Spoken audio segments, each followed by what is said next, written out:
There is something temptingly tidy about the idea of adoption. It's just ideal to think that a family with extra love and resources meets a child in need of both. And actually, phrases like, "You might have grown in her tummy, but you grew in our hearts," and "I'm not showing, but still glowing," have become quite popular equivalents to the gender reveal parties. The reality is, adoption involves a profound loss for biological parents and a great gain for the adoptive parents. And pitted right in the middle are the adoptees, like me. I am a Black woman in my mid-30s. You might look at me and make assumptions about my Afrocentric identity, noticing my bright pink lipstick on my full lips and the little bit of gray hair that I've crocheted into the front of my afro. But what you can't see is my continual internal struggle with my Blackness, coming from having grown up with white parents in a largely white town. I am a transracial adoptee, which is defined as someone who was adopted into a family of a different race. And like so many other adoptees who I've met, we came to understand our identities after we grew up and moved out. And one of my guests this season describes it this way.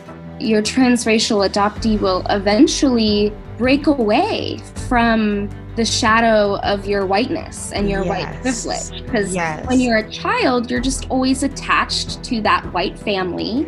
And you're given, I think from other white people, this strange honorary white status.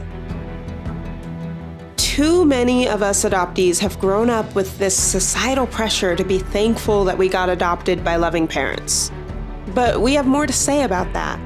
The number one thing I think of is that I better be quiet and I better not be honest anymore. I better just play that grateful role. And then what happens is when we focus on being grateful or being that happy adoptee, we're not really healing. And a lot of us have a lot of healing work that needs to be done. For those of us who have reconnected with our biological family, that adds a whole nother layer of complexity. Adoptees always have this these dueling loyalties between the adoptive family and the birth family. It's this space in between. Which family should I be loyal to? I can't wait till you hear these conversations, because adoptees come alive when we speak with each other. And in my opinion, adoptees have some of the most insightful and nuanced perspectives on hot-button issues, like racism, religion, immigration, culture, and biology, because we live at the crossroads of all of these topics. And we've assimilated to this societal idea that our adoption gave us, quote, a better life. My name is Angela Tucker, and I hope you join me this season where I introduce you to the Adoptee Next Door.